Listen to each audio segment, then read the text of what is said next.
우리들은 결혼식이나 장례식을 갈 때 부조금을 가지고 갑니다. 이 돈은 대부분 자신이 같은 일을 당했을 때 내가 갔던 사람들에게 다시 되돌려 받을 것을 생각하며 부조를 합니다. 하지만 내가 부조했던 사람이 자신의 결혼식이나 장례식에 오지 않거나 최소한의 부조를 안 하면 우리는 기분이 좋지 않게 생각합니다. 때로는 화가 나서 관계를 정리하기도 합니다. 이것이 흔한 우리 삶에서 나타나는 당연한 일입니다. 이것은 교회 안에서 또는 크리스찬으로서 우리 삶 속에서도 쉽게 나타납니다. 제가 이 예를 드는 것은 보조하는 것을 나쁘게 생각해서가 아닙니다. 우리 인간은 무엇을 해주면 돌려받는 것을 당연하게 생각합니다. 우리가 어려운 일을 도와주고 내가 어려운 일을 당할 때 도와줬던 사람에게 도움받는 것은 인간으로서 당연한 도리일 것입니다. 인간의 마음은 모두 비슷할 것입니다.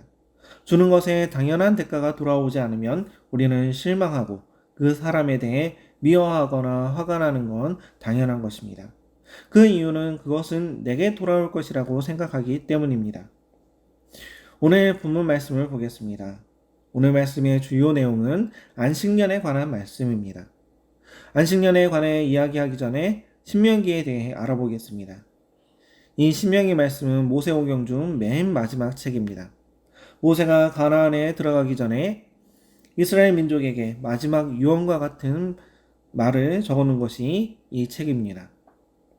40년간 광야 생활에서 세대가 교체되고 새로운 세대에게 하나님의 율법을 재교육하며 새로운 땅에서 하나님의 백성으로 살아가야 할 자질을 구비하기 위해 가르치는 것입니다.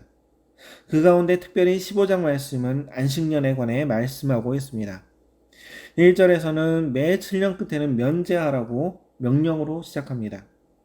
한 번이 아닌 매 7년마다 이웃에게 구워준 것에 대해 면제하고 독촉하지 말라고 하십니다. 그것은 여호와 하나님을 위해서라고 말씀하고 있습니다. 하지만 한 가지 면제사항이 있습니다. 그것은 이방인에게는 해당되지 않는다는 것입니다. 우리는 예수 그리스도를 통해 죄 씻음을 받음으로 인해 한 형제가 되었습니다. 특히 이러한 교회 안에서는 하나님의 영광이 나타나야 하는 것은 당연한 일입니다. 그렇기 때문에 안식년의 명령이 여호와 하나님을 위한 것입니다. 우리는 사도행전의 기록으로 초대교회의 모습에 대해 그들이 어떠한 모습을 보여주었는지 잘 알고 있습니다. 사도행전 2장 44절부터 47절을 잠깐 보면 믿는 사람이 다 함께 있어 모든 물건을 서로 통용하고 또 재산과 소유를 팔아 각 사람의 필요를 따라 나눠주며 날마다 마음을 같이하여 성전에 모이기를 힘쓰고 집에서 떡을 떼며 기쁨과 순전한 마음으로 음식을 먹고 하나님을 찬미하며 또 온 백성에게 칭송을 받으니 주께서 구원받는 사람을 날마다 더하게 하시니라. 초대교회의 모습은 자신의 것이 없이 함께 나누는 모습을 보였습니다. 그리고 자신의 것을 자신의 소유로 주장하지 않고 각자 필요에 따라 나누는 모습을 보였습니다. 이것은 예수님께서 하늘로 돌려 올라가신 후 성령이 임한 교회에 나타난 모습이었습니다. 하나님의 교회의 모습은 이와 같은 모습을 보여주는 것입니다. 하나님께서 율법을 주셨을 때 이와 그 중심의 내용은 무엇을 벌하라는 것이 아니었습니다. 그 핵심은 예수님께서 말씀해 주셨습니다. 마태복음 22장 37절에서 40절입니다. 예수께서 이르시되 내 마음을 다하고 목숨을 다하고 뜻을 다하여 주 너의 하나님을 사랑하라 하셨으니 이것이 크고 첫째 되는 계명이요 둘째도 그와 같으니 내 이웃을 내 자신같이 사랑하라 하셨으니 이 두 계명이 온 율법과 선지자의 강령이니라. 첫 번째는 하나님을 향한 것이고 두 번째는 우리 서로에 대한 율법입니다. 하나님께서는 엄격한 율법으로 재단하는 것이 아니라 죄 많은 우리가 서로 하나님 앞에 죄인임을 알고 서로 사랑하며 살아가기를 명하신 것입니다. 안식년은 하나님의 사랑이 나타난 규례입니다. 7년째 되는 해에는 빚을 탕감하고 종으로 되었던 사람을 풀어주라고 명하고 계시고 하나님께서는 그대로 행하는 사람에게 복을 주신다고 하십니다. 그리고 가난한 자가 없을 것이라고 말씀하십니다. 맨 처음 이야기한 부조내는 것을 이야기하면서 우리 인간은 쉽게 자신의 것을 포기하지 못한다고 말하였습니다. 자신의 것을 포기하는 것은 정말 쉽지 않은 일입니다. 자신이 받을 것을 받지 못한 일로 인해서 많은 사건, 사고가 일어납니다. 빚을 받지 못해서 사람을 협박하거나 폭력을 사용하는 등 강제적으로라도 자신의 것을 되찾으려고 합니다. 하지만 이러한 인간의 본성을 내려놓고 자신의 것을 하나님 앞에 포기하라고 하십니다. 그때 하나님께서 우리에게 복을 내려주십니다. 하나님께서는 우리에게 복을 내려주시며 우리 안에서 하나님 나라를 만들어가는 것입니다. 마치 초대교회에 자신의 것을 주장하지 않고 서로의 필요에 따라 나눠 사용한 것을 보면 교회 안에서 가난한 사람은 없었습니다. 우리가 생각하기에 이웃에 대한 사랑을 우리는 우리 주변의 아무나라고 생각하기 쉽습니다.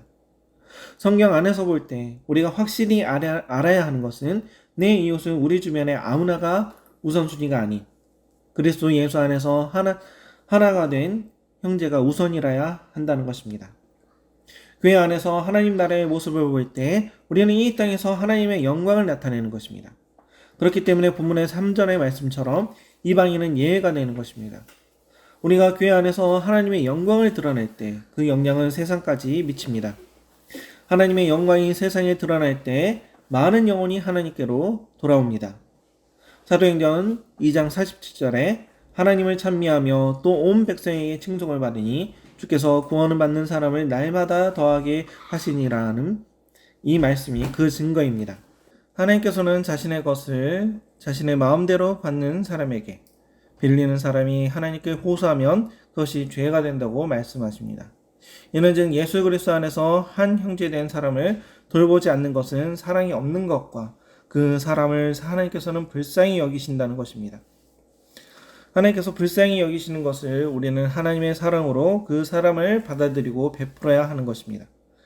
애굽에서 이스라엘 백성이 종살이하며 고통당할 때 그들이 하나님께 탄식하며 부르짖을 때 그것이 하나님께 상달되고 그 고통의 소리를 하나님께서 들으셨다고 하십니다. 하나님은 의로우신 분으로 억압받고 탄압받으며 고통받는 사람의 외치는 소리를 들으시고 응답하십니다.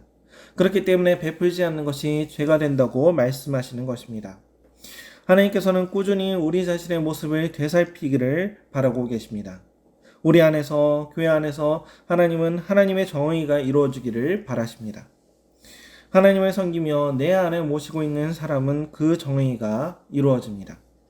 초대교회가 그랬던 것처럼 자신의 것을 주장하지 않고 필요대로 나눔으로 하나님의 영광이 드러났던 것처럼 우리 안에서 이러한 하나님의 영광이 나타나도록 서로 사랑하며 나아가도록 해야 되겠습니다. 아멘.